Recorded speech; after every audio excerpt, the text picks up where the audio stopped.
প্রথম রাষ্ট্রীয় সফরে মালয়েশিয়ায় পৌঁছেছেন প্রধানমন্ত্রী তারেক রহমান। সেখানকার পরিস্থিতি জানাতে সরাসরি যুক্ত হচ্ছেন সহকর্মী সাইফুল রিপন। সাইফুল, মালয়েশিয়ায় প্রধানমন্ত্রীর কি কি কর্মসূচি রয়েছে, কি জানতে পেরেছেন?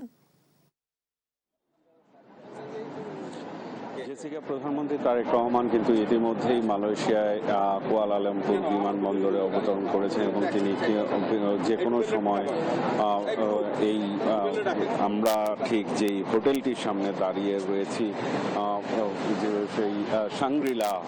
হোটেল, সেই হোটেলেই কিন্তু তার ওঠার কথা রয়েছে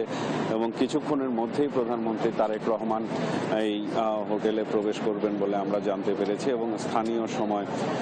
এখানকার 8:30টার দিকে কিন্তু প্রধানমন্ত্রী তারেক রহমান পৌঁছেছেন এবং এর আগে সেটি কিন্তু বাংলাদেশের স্থানীয় সময় অনুযায়ী সন্ধ্যা 6:30টায় এবং বিকেল 2:45টার দিকে প্রধানমন্ত্রী তারেক রহমান কিন্তু রওনা করেছিলেন এবং আজকে মূলত প্রধানমন্ত্রীর কোনো কর্মসূচি, তেমন রাষ্ট্রীয় কোনো কর্মসূচি নেই। এখানে এসে আজকে দলের যারা নেতাকর্মীরা রয়েছেন এবং দলের অঙ্গ ও সহযোগী সংগঠনগুলোর যারা নেতাকর্মীরা রয়েছেন তাদের সাথে শুভেচ্ছা বিনিময় করে কিন্তু মূলত আজকের দিনটি চলে যাবে এবং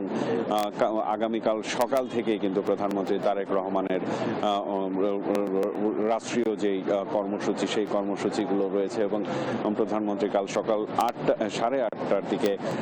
মালয়েশিয়ার প্রধানমন্ত্রীর সাথে সাক্ষাৎ করবেন এবং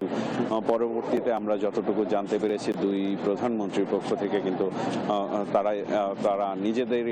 নিজেরাই ব্রিফ করবেন, এমনটি কিন্তু আমরা জানতে পেরেছি। এছাড়াও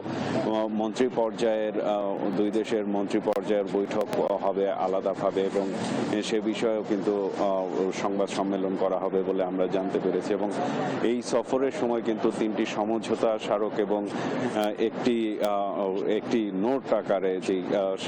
স্বাক্ষর হতে যাচ্ছে, সেই স্বাক্ষরতার মধ্য দিয়ে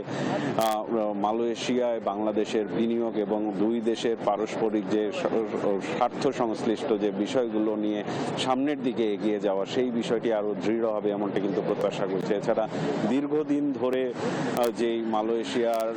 শ্রম বাজারে বাংলাদেশের শ্রমিক নেওয়া বন্ধ ছিল, সেই বন্ধ হওয়া প্রক্রিয়া যেন আবার শুরু হয়, সেই কিন্তু একটা নতুন দ্বার উন্মোচিত হতে পারে এই সফরের মধ্য দিয়ে এবং আমরা যতটুকু জানতে পেরেছি এখানকার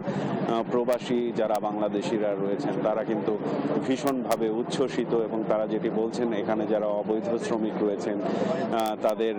বৈধ করার জন্য সরকারের পক্ষ থেকে উদ্যোগ নেওয়ার পাশাপাশি দীর্ঘদিন ধরে যে শ্রম বাজার বন্ধ রয়েছে মালয়েশিয়ার বাজারে বাংলাদেশি শ্রমিক ঢোকানো, সেই বিষয়গুলো নতুন করে শুরু হবে এমনটি কিন্তু প্রত্যাশা তারা করছেন। এছাড়াও বাংলাদেশে আরো যেন বিনিয়োগ করা হয়, সেই বিষয়টিও কিন্তু এই আলোচনা এবং পারস্পরিক অর্থনৈতিক যে সহযোগিতা এবং অগ্রগতি, সেই পারস্পরিক সহযোগিতার মধ্যে দিয়ে যেন সেই অগ্রগতিটি নিশ্চিত করা যায়, সেই বিষয়ে কিন্তু প্রত্যাশার কথা জানানো হয়েছে উভয় পক্ষ থেকে এবং আগামীকাল কিন্তু বিকেল 3টা নাগাদ প্রধানমন্ত্রী তারেক রহমান আবার এখান থেকেই 4 দিনের সফরে চীনে যাচ্ছেন এবং এই প্রধানমন্ত্রী হিসেবে দায়িত্ব গ্রহণের পর প্রথম সফর মালয়েশিয়া এবং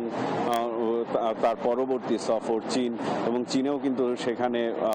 ওয়ার্ল্ড ইকোনমিক ফোরামের যারা শীর্ষ কর্তারা রয়েছেন তাদের সাথে বৈঠক করবেন, বিভিন্ন রাজনৈতিক দলগুলোর সাথে বৈঠক করবেন। এছাড়াও যারা বিনিয়োগকারী প্রতিষ্ঠান আছে বড় বড় হোন্ডার মতো প্রতিষ্ঠানগুলো, সেই প্রতিষ্ঠানগুলোর যারা শীর্ষ কর্মকর্তারা রয়েছেন তাদের সাথেও কিন্তু কথা বলবেন বাংলাদেশে বিনিয়োগ আকৃষ্ট করার জন্য এবং তার পাশাপাশি চীনের প্রেসিডেন্ট শি জিনপিং এর সঙ্গে বৈঠক করবেন এবং মূলত অর্থনৈতিক যেই নতুন দিক নির্দেশনা তৈরি করা হচ্ছে এবং ভঙ্গুর অর্থনীতি থেকে উত্তরণের জন্য যেই সরকারের প্রচেষ্টা, সেই প্রচেষ্টা কিন্তু এই প্রধানমন্ত্রী তারেক রহমানের সফরের মধ্য দিয়ে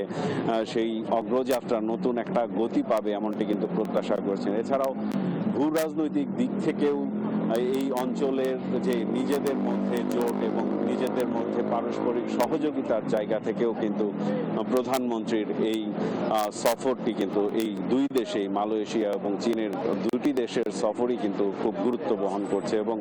এরই মধ্যে কিন্তু